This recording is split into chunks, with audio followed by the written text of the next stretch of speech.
Blarney Stone, and a Merry St. Patrick's Day to everyone. I hope that everyone is having a wonderful night, being a lot less responsible than I am right now, considering the fact that I am sitting at home being safe from being pinched. No one drive drunk. It's not worth it. But that is not what I'm here to talk about today. What I'm here to talk about today is I got a video request. By the way, I do take video requests. Okay, to full disclosure, the request came from my cousin because I was telling her about the subject that I'm about to talk to you guys about, and she actually requested that I do this video because she thought it was really cool, which is awesome because I think it's really cool, and I just think this is something that a lot of people could benefit from having more knowledge about. And I'm really excited because one of my final projects for one of my classes, for that class I actually get to make a documentary. And so this is a little preview to that. What I'm talking about is code switching. And what code switching is something that, in this kind, switching from like African American English to mainstream English. There are people who have written like their fucking PhD theses all in African American English just to prove a point. I know that a lot of people don't necessarily see African American English as a separate dialect. It falls under the label of slang a lot, and slang, like lesser English, whatever. A lot of like it's grouped into that and like swept under the rug. And you know, you're not supposed to use it, and you're definitely not supposed to use it if you want to whatever succeed, if you want to get that key and enter into the hollowed halls of, you know, society at large. You got to like, you know, stop saying I be going and just say, oh, I go there regularly. What African American English is, though, is not slang. Slang is different. Slang is a generational thing, and that is something that your parents have their slang, and their parents have their slang, and we have our slang, and then the kids, like, in the high schools have their own slang, which I am not familiar with.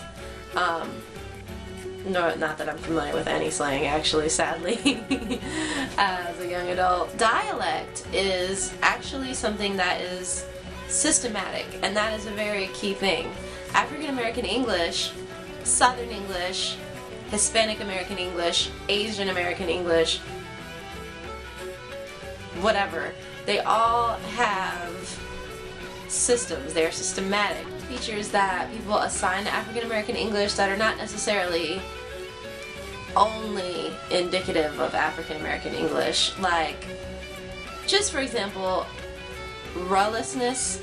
And one thing is, rlessness would be rlessness, but for the sake of like linguistics, we go by the sound and not the letter, because the letters very often have very little to do with the sound, which is why it's so hard to teach a kid to read. It's not because kids are stupid. And that's why it's hard to learn how to spell. It's not because, like, you're stupid. It's because the spelling system and the sound system, at least in English, are very divorced, very separate. But that is a whole other, like, YouTube video. What was I even saying? Oh, okay. Like, rlessness, like, dropping R's. But rlessness is something that is a sign of African American English, but is actually a Southern feature. So, okay, we've established this idea of dialect. So, what we're doing with code switching is what we've been, I mean, if you speak a mainstream dialect, then it's probably hard to relate, but if you are not a speaker of a mainstream dialect, then you understand that it is expected that you would change your dialect when you are in certain contexts, like a school, or, you know, work, or maybe not work, but the job interview for sure. You can't roll up in the job interview like, what's up, dog, like, what it do? Code switching is something that you should definitely I will be talking about again. It is something that you should definitely keep an eye on and become conscious of, because there is a debate going on right now because of the connection that language has to identity, these implications that, you know, stripping someone of their language, their dialect, is kind of like disidentifying them, or saying that their identity is not as valid. It's a very controversial thing, because a lot of times the expectation of, you know, stripping your dialect falls only on stigmatized people. Like if a British guy like walked in school and was using his received pronunciation, which is the fancy dialect in Britain, if he were using that dialect, no one would expect him to conform to mainstream dialect. It just so happens to fall on, you know, us brown people, for lack of a better term, who are expected to assimilate into mainstream dialect. And so, you know, a lot of questions are arising lately of why, you know, like, why? Seriously, why?